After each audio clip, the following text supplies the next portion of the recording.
Balita mula sa lalawigan sa bawat rehiyon ng ating bayan. Dito sa Ang Pilipinas Ngayon.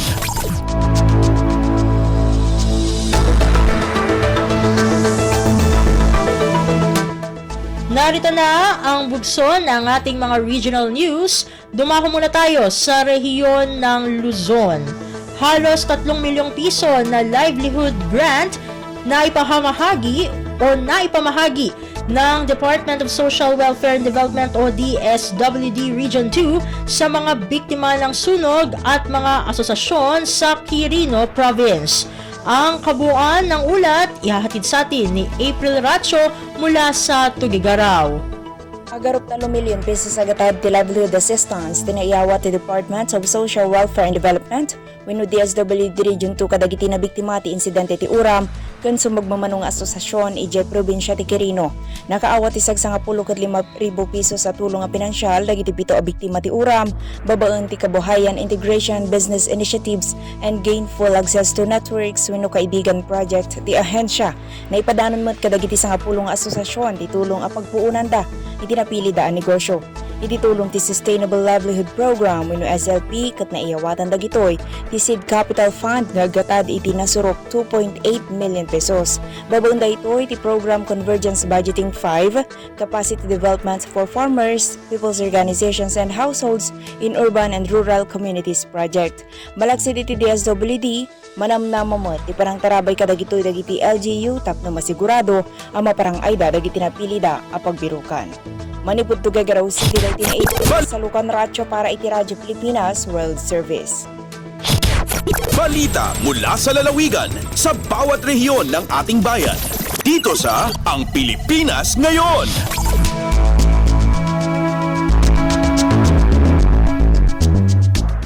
Inyong napakinggan ang ulat ni April Racho mula sa Tugigaraw. Dumako naman tayo sa Baguio City, mahigit sa 80 abrenos benepisyaryo ng tupad program ng DOLE.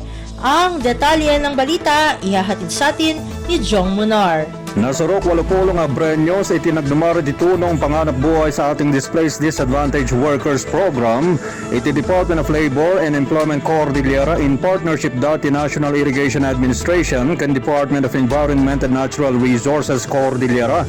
Ito'y nabit kan na ipatungpal iti payout agati worker beneficiaries manipod iti na duma-duma munisipyo ti probinsya no sarino daytoy katadan iti pakabukla nagatad nga upat agasot 50,000 pesos. Indalwan ni DOLE Car Regional Director Nathaniel Lacambra kadwana iti NEA Cordillera ti payout digiti 50 katalo beneficiaries sajay tayom ken bangged nangay matlang iti kapada ng aktibidad sajay Bolinay, Buklok, Danglas, Lagangilang, Lagayan, Likwan Baay sa Lapadan ken Tubo no sadino ka partner damat iti DNR Cordillera. May palagip ngay munan kinunan ni Regional Director Lacambra nakipartner ti DOLE iti National Irrigation Administration para iti tulong may paay kadigiti manalon anang rugin nga naepektaran iti El Nino phenomenon. Manipod dito'y Radyo Pilipinas Baguio, Jong Munar ng ipadamag para iti Radyo Pilipinas World Service. Balita mula sa lalawigan sa bawat rehiyon ng ating bayan. Dito sa Ang Pilipinas Ngayon.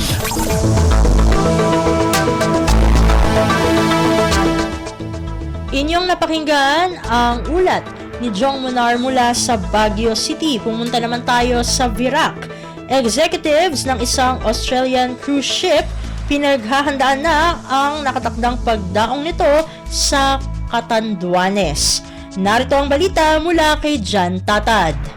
Pinagpreprepara na kan mga ehekutibo nin Coral Adventurer Expedition Cruise Line ang sa indang pagduong sa probinsya nin Catanduanes sa maabot na katapusan nin Oktubre ngunya na taon. Kaibahan ang personahes hali sa Travel People Limited Incorporated, Walem Philippines Incorporated sa PUD Department of Tourism Office of Product and Market Development.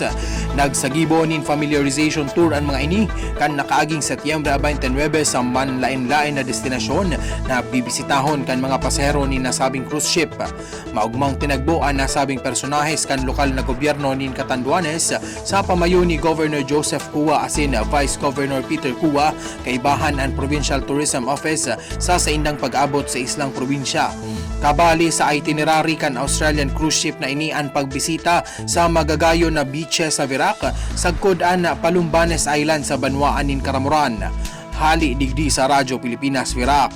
Ini si John Tatad para sa Radyo Pilipinas World Service. Balita mula sa lalawigan sa bawat rehiyon ng ating bayan. Dito sa Ang Pilipinas Ngayon.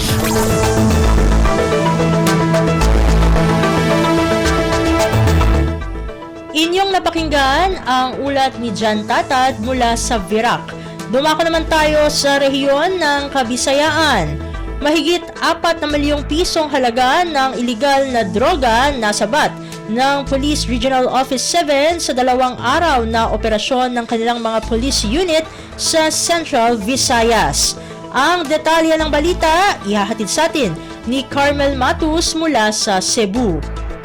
Kapin sa 4 milyones pesos nga balor sa illegal nga droga ang nasakmit sa nagkalain-laing police units ubos sa pagdumala sa Police Regional Office Region 7 kon PRO 7 sa paghimo niini sa ilahang simultaneous anti-criminality law enforcement operations kun sa Cleo. Matod pa sa pamahayag ni PRO 7 Director Police Brigadier General Anthony Abrin, anaa sa kapin 600 gramos nga shabu ang nakuha sa ilang nga nagkalain-laing nga police operations, kini gawas pa sa marijuana nga nagkantidad og 5 mil pesos. Naaresto usab ang nasa 136 ka mga drug suspects, diin ang pipila ni ini gikonsiderar nga high value targets. Sa kampanya batok sa loose firearms, ana sa 149 ka mga firearms ug 2 ka explosives ang nakuha ug ana usab sa 13 ang naaresto. Samtang sa illegal gambling, ana sa 198 ang nadakpan ug 4 usab ang nadakpan sa most wanted person ug 119 sa mga other wanted persons nga nadakpan sa pag-serve ni ini sa mga warrant of arrest sa nagkalain-laing kaso. Gikan dinhi sa Sugbo, kini si Carmel Matus para sa Radyo Pilipinas World Service.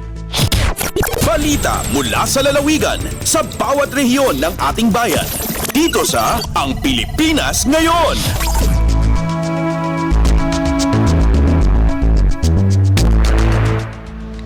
Inyong napakinggan ang ulat ni Carmel Matus mula sa Cebu.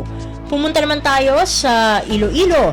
Mga lumabag sa Comelec gun ban sa Western Visayas umabot na sa mahigit 300. Pakinggan ang kabuang ulat na ihahatid sa atin ni Janelle Baclay. Naglabot na sa 316 ka mga loose firearms na na-recover sa Police Regional Office 6 sa ginkandak na Comelec checkpoints halin sang Agosto. As of September 30 nga datos, may 61 ka mga gun ban accomplishments ang kapulisan sa nagkalain-lain nga police station sa Western Visayas. May kabugusan naman nga 11,091 ka mga total checkpoints ang ginkandak sa Police Regional Office 6. Base sa calendar of activities sang Comelec, magalawig pa tubtob Nobyembre 29 ang gun ban, sa diin wala ginapanugutan ng pagdala sang pusil kag iban pa nga matalom nga mga bagay.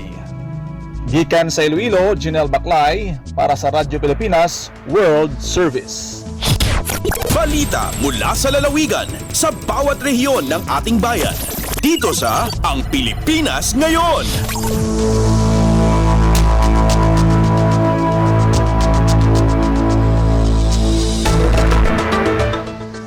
Inyong napakinggan ang ulat ni Janelle Baclay mula sa Iloilo. Dumako naman tayo sa rehiyon ng Mindanao. Department of Education Davao City Division hinikayat ang mga mag-aaral na magsuot ng face mask dahil sa pagdami ng kaso ng viral respiratory illness.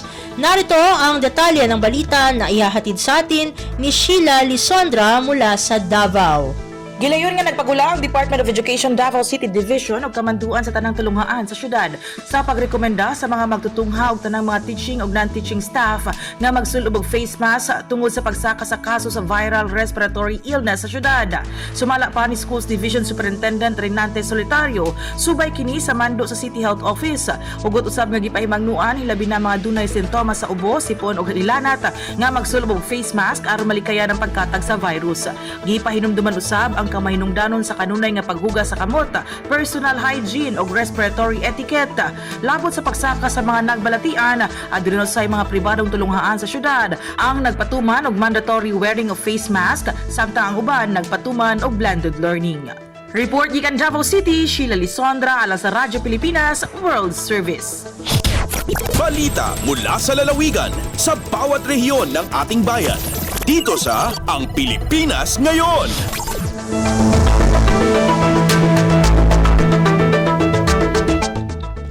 Inyong napakinggan ang ulat ni Sheila Lisondra mula sa Davao. Dito na natatapos ang ating regional news.